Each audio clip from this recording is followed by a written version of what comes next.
Please give a warm welcome to our speaker today, Jonathan Lustas. Thank you.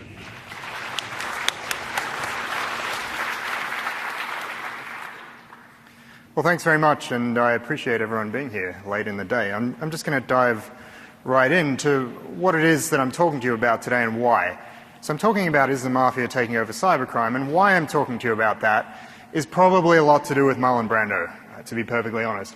Because I think a lot of people's perceptions of organized crime and mafias actually comes from the movies. Now, this is a little bit of a problem because if we think about how, say, hacking or cybersecurity is portrayed in the movies, if that's where we're getting our information from, we have a little bit of difficulty.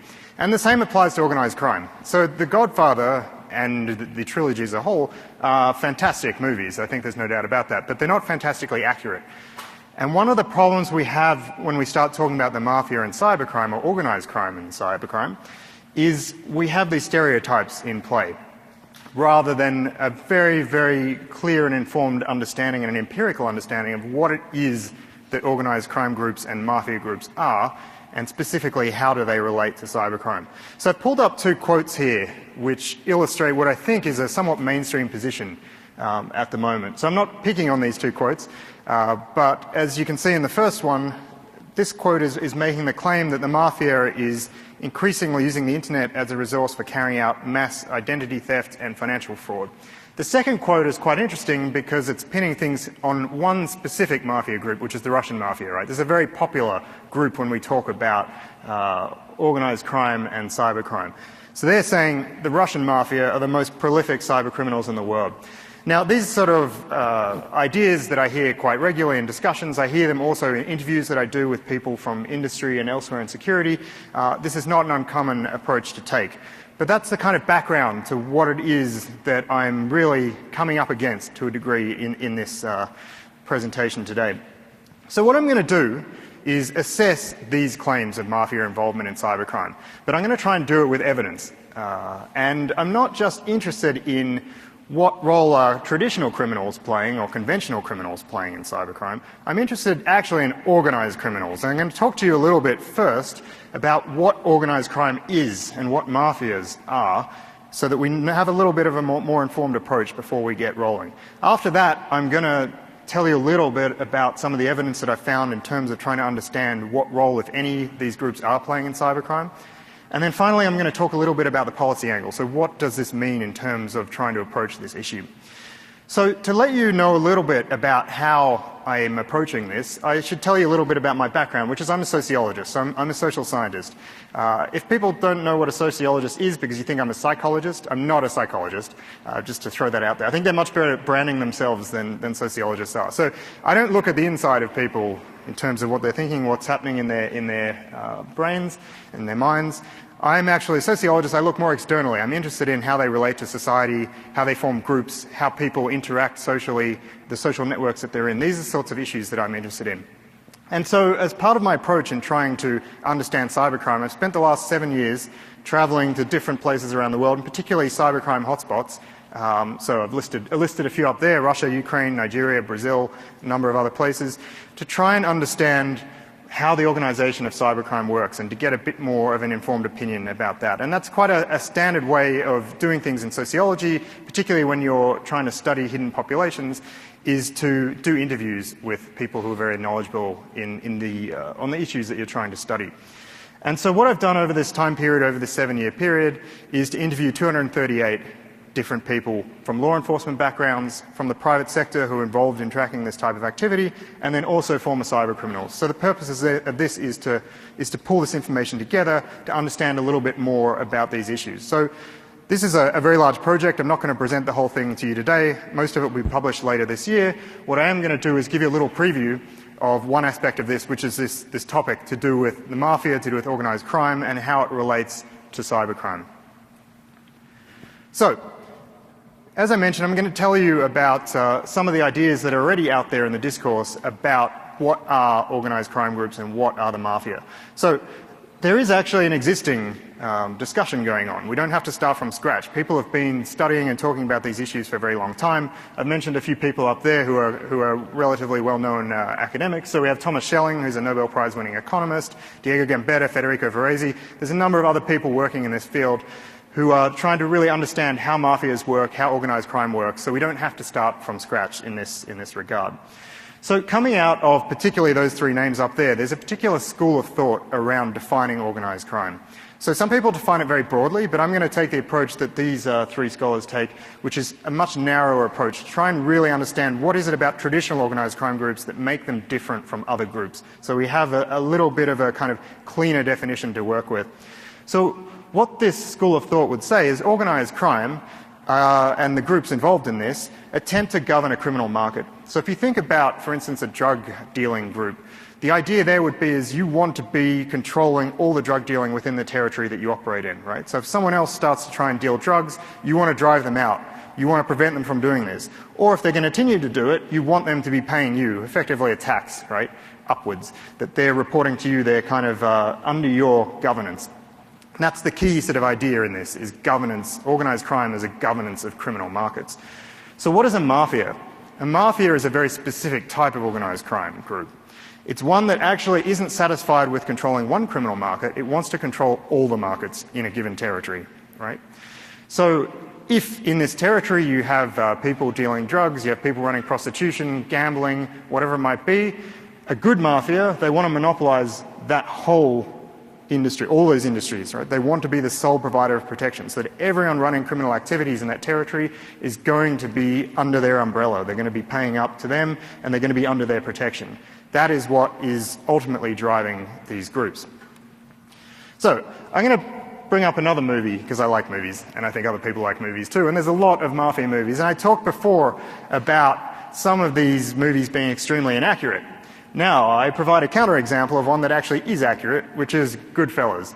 Now I hope most people are aware of this movie or have seen this movie. I get a little bit depressed because I'm not that old, but when I teach students, most of them are not aware of this movie at all, which I think is weird and a little sad, so I make them watch it and then I'm not sure if they like it or not. But that's one of the photos from the movie, and that movie is based on a book called Wise Guy. So it's written by a journalist, but there's a lot of input from Henry Hill, who's played by Ray Liotta on your guy's far left. And he was a real mobster. He was in the Mafia. Well, he wasn't a made member of the Mafia, but he was a kind of low-level but important sort of worker within the crime family that he was associated with. And that movie, Goodfellas, actually captures in the narration a lot of what he says directly in this book. And so I have this quote here, which is a kind of street-level definition of what I've been talking to you about before, which is organised crime as governance. So he's talking here about Paulie, and Paulie is wedged between De Niro and Joe Pesci there, if you're not familiar. So he's the local captain in the mafia group in the neighbourhood that they're in. And so he's quite an important figure in terms of organised crime in the area. So the quote from the movie and also from the book is, the guys who worked for Paulie had to make their own dollar. All they got from Paulie was protection from other guys looking to rip them off. That's what it's all about. That's what the FBI can never understand, that what Paulie and the organisation offer is protection for the kinds of guys who can't go to the cops. They're like a police department for wise guys, right? So basically they are governing the criminal underworld. That is what the Mafia do. So if we turn our attention quickly to the Russian Mafia, because as I mentioned before, that's one group that people are very, very interested in when it comes to cybercrime. They talk about, I think, more regularly than they do in relation to other organised crime groups. So here I'm responding to the perception which I encounter quite commonly, which is the Russian Mafia is basically people who do bad things in Eastern Europe somewhere. That's kind of some of the discourse that I come up against from time to time. So I want to give you a clear idea actually of what the Russian Mafia is on the ground. So the reality is a little more complex and a little more defined than this very broad approach. So I'll introduce you to the idea of the Vori. So Vori, basically, the full translation of the Russian means thieves in law, right? So the Vori are very, very important to understanding the Russian Mafia. So if we look here, the two images I have are, you can see here the tattoos, and this is something that is very, very important to Vori culture. So in particular, the star you can see there is actually a very, very important symbol. in signaling that you're a member of this group. Now, the Vori basically came out of the Soviet prison system. They came out of the gulags, right? So they were effectively responding to the situation that they were in. They developed a code of honor. They very much dislike authority. And they've spread this outside of prison and become a very, very key part of what we would call the mafia there, right? So we're not just talking about random criminals and people who are violent or whatever it might be. We're actually talking about a criminal fraternity, one that you have to join, that there's a ritual to join. They call it a crowning ceremony, right, to become basically a boss in this particular mafia group. So there are other people associated with mafias in Russia and elsewhere in Eastern Europe, but actually when we're talking about this, we're really talking about a specific criminal fraternity, and I think that's very important to make this discussion a little more defined.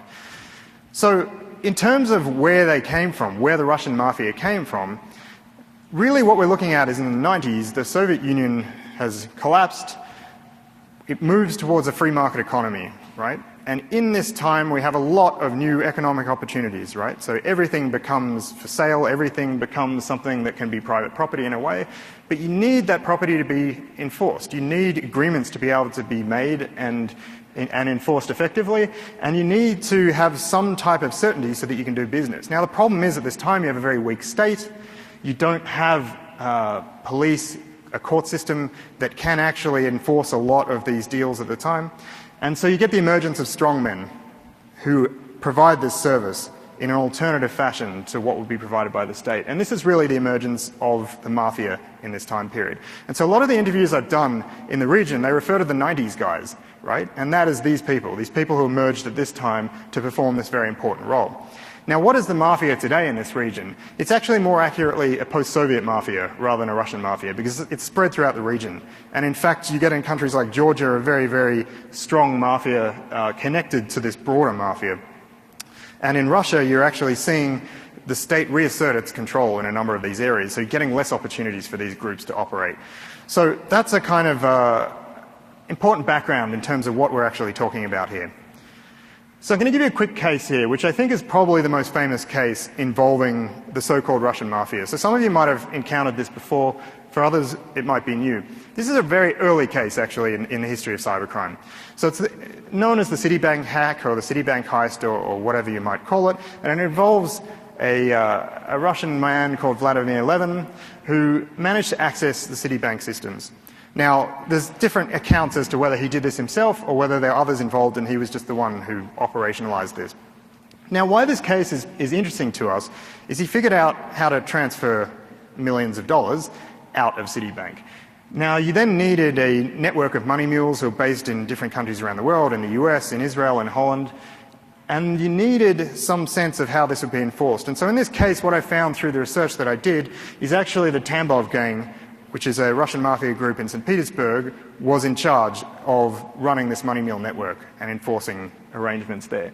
So this is a clear case where we have a known mafia group actually involved in a case of cybercrime. And so that's quite important. So they're using their skill sets, they're good at being violent effectively. That's what they're trained to do, that's what they're good at doing. And so to enforce the money mules to make sure that money was paid, and also when a number of them were arrested, they come into action with either paying for legal fees and in other cases threatening people if they're going to potentially provide evidence against them. Now in this case, the gangsters at the very top did not get arrested, and so they managed to avoid jail time there. So in terms of the findings, we had this sort of early case. Are we seeing a broad takeover today? Are we seeing groups like this post-Soviet mafia? Are we seeing other groups, more broadly, other organised crime groups, taking over cybercrime completely, according to some of these claims? So I don't think so. I don't think we're seeing a broad takeover, to give you the short answer. So the answer is no. What we are seeing is some involvement, but not in every case. And in fact, a lot of the former cybercriminals I've spoken to really don't want to be involved with organised criminals. And it's probably not that hard to understand why, if you think about it. So I've put two, these are actually quotes, I'm not labelling people. So we have on one side street guys, right? You've got to think about some of these mafia guys, some of these organised criminals. We like to think of them in a global way. There's sort of this octopus-like conspiracy where they're all over the world just pulling the strings. In reality, they're very rooted within local contexts, right? They come from a certain place, they know people locally, And the skills that they have, as I mentioned, which is violence, toughness, these types of things, are best demonstrated in a local context where you can hurt people who are near you, right? It's much more difficult to hurt people in a totally different jurisdiction. So we're talking about these street guys collaborating quite widely with so-called nerds. As I said, this is also quotes. I'm not labeling people. I'm a bit of a nerd, so we can all fall under that term. So in this case, you get this problem where if you're a sort of technical guy and you're working in cybercrime, do you really want to be in business with an organized criminal? Someone who can do you quite a lot of harm if you are not playing along. And so the interviews that I've done suggest across the world, whether it's in parts of Eastern Europe, whether it's in South America, Asia, and other places, a lot of the former cybercriminals I've spoken to actively trying to avoid dealing with organized criminals where possible. And in a lot of cases where they do deal with them, they want to just do it on a short-term basis. They don't necessarily want to be absorbed into the group because, you know, there's some danger there. And in reverse, I think a lot of these mafia guys and the organized criminals see these so-called nerds as really like a cash cow, as sort of money. It's not always necessarily something that's a long-term relationship. So in terms of the other ways in which we can understand how this interaction is taking place with organized crime and cybercrime, the way this occurs is really through a matching of the skill sets of organized crime into cybercrime. So what I'd suggest to you is they're going to get involved in ways that make sense based on what they're good at. They're not going to suddenly become hackers. They're not going to suddenly become programmers and coders because these are street guys. Right? That is not their skill set. So they're going to get involved in ways that make sense for them to get involved. So what I've pulled out here is 4 ways that I've come across through this research as to how they involve themselves. The first one is a logical way because, as I was talking before about governance, this is effectively what mafias do and what organized criminals do, is they govern criminal markets. Now, there are some known cases of this. I think probably the best one I've come across is in Brian Krebs' book Spam Nation, where he talks about a group in Belarus, an organized criminal group that was associated with Alexander Rubatsky, who went on to be quite a key player in the Russian business network. And this group provided some degree of protection, it seems. Now, in the research that I did, I was actually quite surprised how I didn't come across this type of arrangement that often. Came across sometimes you would see protection being provided by organized criminals to cyber criminals, but in a lot of cases I just did not find it. I was a little bit surprised by that, but that's what the findings are. The next 3 roles that can be played are basically outside that governance function. So this is organized criminals playing a role within cybercrime rather than trying to govern it as an industry. So the second one I found is investing in cybercriminal schemes. This one's quite easy to understand. You're a cybercriminal, you're running some type of enterprise, you need some capital, whether it's to hire some people, whether it's to buy equipment. Again, I came across some instances of this, but I didn't come across a huge number. The last 2 were where I saw the most cases, where I came across the most instances where there seemed to be a genuine organized crime role within cybercrime. So C, the first one there, is that these groups, these organized crime groups, would be service providers or partners to broader cybercrime operations. And where I'd suggest this is quite commonly seen is on the money side. So I mentioned before in terms of this Citibank case, they were involved in running this money mule operation. And that's something where you can see that is what organized criminals would be good at. You know, they're used to managing people, they're used to threatening people, they're used to keeping people in line, they're used to dealing with money. In other aspects, they're used to money laundering and these types of things. So this is a logical area for them to get involved with. And I've seen this with these sort of high-level groups, and I've also seen it with sort of street gangs getting involved in different aspects of cashing out and in money mule operations. Of course, there are many, many different operations on this money side of things that don't involve organized criminals as well, but that's somewhere where I've seen this relatively commonly.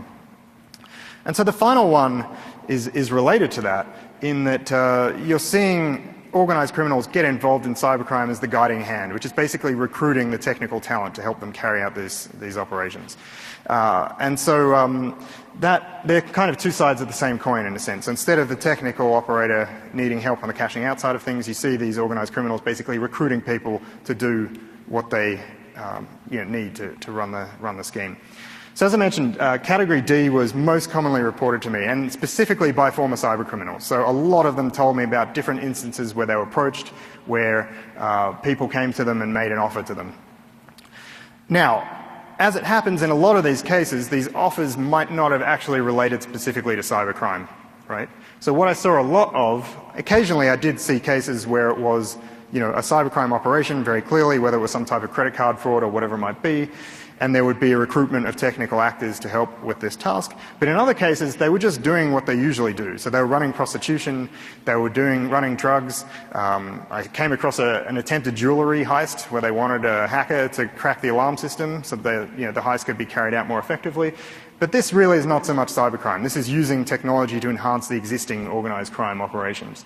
So a well-known example you might have come across in the media, which I won't go into too much detail, was the Antwerp port hack from a few years ago, which was basically drug traffickers moving drugs, hiding them in containers, coming through the port. And so they needed to recruit some technical talent to basically hack into the port system so that these containers could be removed before the true owner claimed them, right? So they could basically get the drugs out of them. So that's an example of this. So overall, what I'm suggesting to you is organised criminals are not taking over cybercrime in a broad way. They're getting involved, but they're not dominating the market, dominating the industry. And what I encountered far more often than this was really actually a kind of new class of entrepreneur, which is I came across in a number of instances people who looked to me that they could be operating in a legitimate industry. They're just doing it in a criminal industry instead. So you're seeing people who look like entrepreneurs, you're seeing people who look like programmers, and some of them are the same people working legitimately as programmers. And so you are really seeing more of a business rather than this sort of organised crime takeover. And in terms of the protection that they're using, what I actually found was rather than getting protection from organised criminals, they were often seeking it very commonly, actually, surprisingly commonly, from law enforcement agents, from politicians, from others who had the power of the state behind them, right? And so I think the reason for this is effectively that the type of protection that is useful for cyber criminals is ultimately protection from arrest, right? Because in a lot of cases, while they might be competing with each other, online particularly, there's not always that territorial component, right? So they don't necessarily need someone who's going to arbitrate the disputes between them and another cybercriminal group. It does happen from time to time, but in a lot of cases what they really want is protection from arrest. And the people who are in the best position to do that are the ones that are arresting people. And so, you know, you have arrangements with them. I don't have time to go into too much. I can answer in questions if you like. But that's where this is happening. So ultimately, in terms of policy, there's some big picture thinking that has to happen here. So if this cybercrime takeover by organised crime was true, this would basically suggest to us that ultimately dealing with cybercrime is purely a law enforcement problem. There's not really much else we can do other than attack it with that approach. But if we see cybercrime as a different problem, which it still remains a law enforcement problem, obviously, but it's also a problem of underemployed entrepreneurs, underemployed programmers in different regions around the world. And so then we can think about different initiatives to try and solve that problem. Now, why I mention this as big picture thinking is because these are difficult problems to solve, but I think it's important to have a discussion about it nonetheless. So some of the things I've thought about are, you know, having initiatives to provide startup capital, because when I talk about these people as entrepreneurs, some of them, that's one of the difficulties they have in creating a legitimate business is that lack of capital to be able to do it, and they can make much quicker money through criminal endeavours. In terms of hiring, you know, we can start thinking about hiring from affected regions. So I'm not going to go into the whole debate about hiring former or current cyber criminals. I think there's a lot of issues to be discussed there that are very relevant and important. But just purely hiring from countries that are producing a lot of cyber criminals actually should act to reduce the talent pool available for the criminal industry there. And finally, corruption, as I mentioned, in terms of protection is a big problem. So this is obviously very big picture thinking, but trying to address corruption in certain countries around the world would probably help reduce cybercrime in certain ways, but it's certainly a very big challenge. Now, in terms of takeaways, what has been the whole point of this, what have I been talking to you today, is really to try and dispel some of the rumours around organised crime, mafias and cybercrime, because I think that's what a lot of the discourse is based on currently. And when we look at the actual involvement of organised crime and cybercrime and how it's not involved, it's much more nuanced, it's much more organic, and it actually makes quite a lot of sense, I think, when you get down to it. And finally, as I was mentioning before, I think this can somewhat change the way we think about the problem and potentially offer different ways that we could approach it. So it's not purely a law enforcement problem, but also becomes something that can be dealt with through other innovative solutions.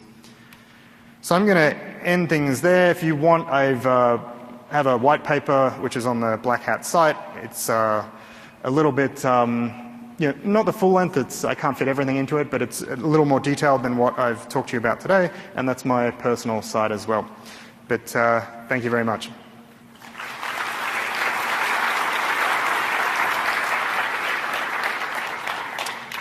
So I'm not sure if we have time for questions, or, I mean, I'm happy to talk on the side, or we can do official questions, and which one's the nod for? We're out of time, so anyone who wants to chat, I'll be here or somewhere nearby. Thank you very much.